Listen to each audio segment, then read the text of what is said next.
भगवान श्री कृष्ण धर्मराज युधिष्ठिर को कहते हैं, हे राजन, मनुष्य चाहे जैसी विपत्ति में क्यों न हो, वह जब तक जीवित रहे प्रतिज्ञा करे कि मैं कभी भी देवताओं को नहीं भूलूंगा, देवताओं की पूजा नहीं छोड़ूंगा, देवताओं से विमुख नहीं होऊंगा।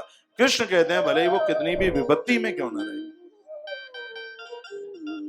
ज्यादा दिक्कत है तो और ज्यादा अपना भजन बढ़ाए, अपनी आराधना साधना और ज्यादा बढ़ाए, और ये ना सोचे कि हम तो इतनी पूजा पाठ करते हैं तो हमारा समाधान क्यों नहीं होता। प्रारब्ध का अपराध यदि नहीं है तो अभी भजन किया तो उसका फल इसी समय मिलेगा। अभी थोड़ा प्रारब्ध का बैलेंस ही पड़ा है तो भजन को टाइम लगेगा उसको काटने में।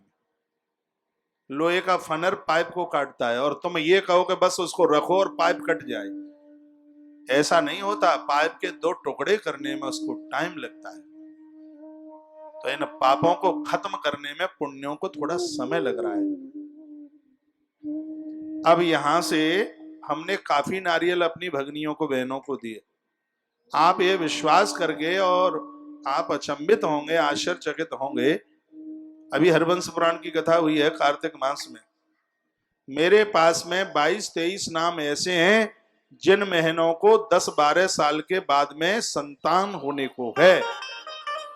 ये हरवंश पुराण के प्रवास से। अब नारियल तो मैंने 65 दिए हैं यहां से, रिजल्ट 24 का आया। और का क्यों नहीं आया? और का इसलिए नहीं आया कि हो सकता है कि प्रारब्ध का कोई ऐसा अपराध रहा हो, अभी आपका भजन उसको समाप्त करने में टाइम ले रहा हो। और जैसे ही वो प्रारब्ध का अपराध समाप्त होगा तो आज का किया गया सत्कर्म आज ही फल देगा, कल नहीं, आज ही फल देगा। मैंने कभी आपको कथा सुनाई हो, काशी में एक ब्राह्मण रहते थे विद्यारण्य, अच्छे ब्राह्मण थे, 4 बेटियां थी विवाह के लिए।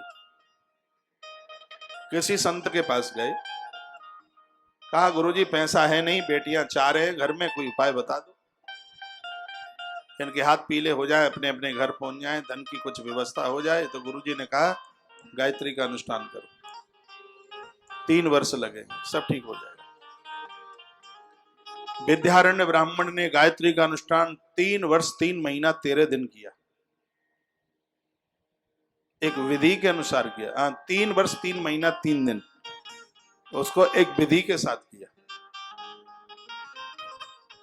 कोई फर्क नहीं पड़ा,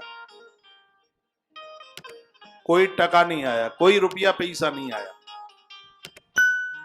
अनुष्ठान पूरा हो गया, बेटियां विवाह के लिए 6 महीना और निकल गए।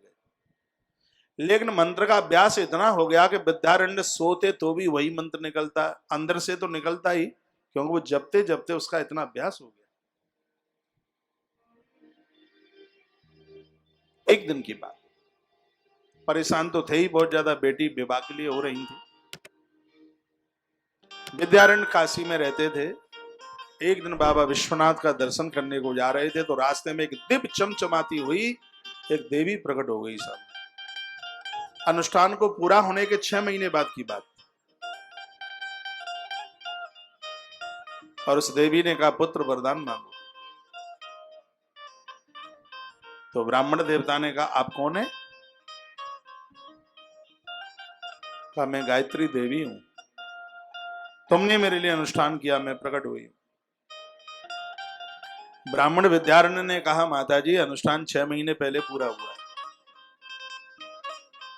तुम आज प्रकट हुई हो तो 6 महीने पहले क्यों प्रकट नहीं हुई?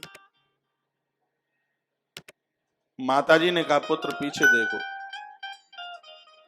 पीछे उसने मुड़ करके देखा तो 7 पहाड़ जल रहे थे बड़ी जोर जोर से। ब्राह्मण विद्यारण्य घबरा गए, कहा मां ये क्या है? मां ने कहा पुत्र ये तुम्हारे 7 जन्म के पाप जल रहे हैं, कुछ भजन बकाया रह गया था उस समय, इसलिए मैं 6 महीने पहले प्रकट नहीं हुई। अभ्यास इतना बना कि आज और कुछ तुम्हारा अलग से भजन हुआ और उस भजन का प्रभाव था 7 जन्म के पाप जल के राख हो रहे हैं और मैं सामने आके प्रकट हो रही हूं, मांग लो क्या चाहिए। विद्यारण्य ने कहा मां मुझे आपके अलावा कुछ नहीं चाहिए।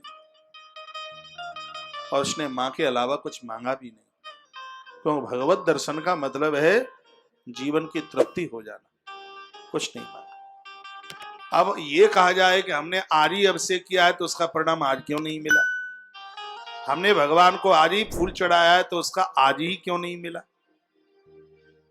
जब तक प्रारब्ध का इकट्ठा नहीं जलेगा तब तक उसको समय लगेगा। और आप ये कहेंगे पूजा आपकी यूं ही चलेगी, नहीं, किसी देवता पर एक फूल भी चढ़ा देते हो तो उसका परिणाम भविष्य में घोषित होता है। प्यासे को एक लोटा पानी आपने पिला दिया है, ये कभी निरर्थक नहीं जाता, उसका परिणाम घोषित होता है। और ये सब इकट्ठा होके प्रारब्ध के पापों को जिस दिन जला देता है उसी दिन फिर आपके काम फटाफट बनना आरंभ हो जाता है, शुरू हो जाता है। और बिना अपराध के तो पांव में कांटा भी नहीं लगता। यदि कोई विपदा, यदि कोई दुख आया, लक्ष्मण को शक्ति लगी, क्या ये बिना अपराध के शक्ति लग गई? सबरी माता के हाथ से मिला हुआ बेर, और ये कहकर के भिलनी हमें झूठा खिलाती है, और बेर प्रसाद था वो, और ऐसे फेंक दिया छिप करके पीछे, उसी ने संजीवनी का रूप धारण कर लिया। लेकिन प्रसाद का अपमान हुआ, उसका परिणाम यह निकला कि घायल हो गए लक्ष्मण। इसलिए हमें और आपको चाहिए कि हम सत्कर्मों में लगे रहें, सत् कार्यों में लगे रहें।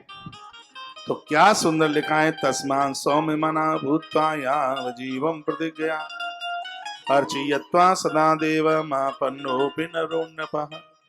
वर्णन किया गया है कि मनुष्य चाहे कितनी भी विपत्ति में क्यों ना हो, कितनी भी परेशानी आ गई हो, उसका सब लुट पिट गया हो, उसके पास कुछ भी न बचा हो, इतने पर भी व्यक्ति को भगवान को विस्मृत नहीं करना चाहिए।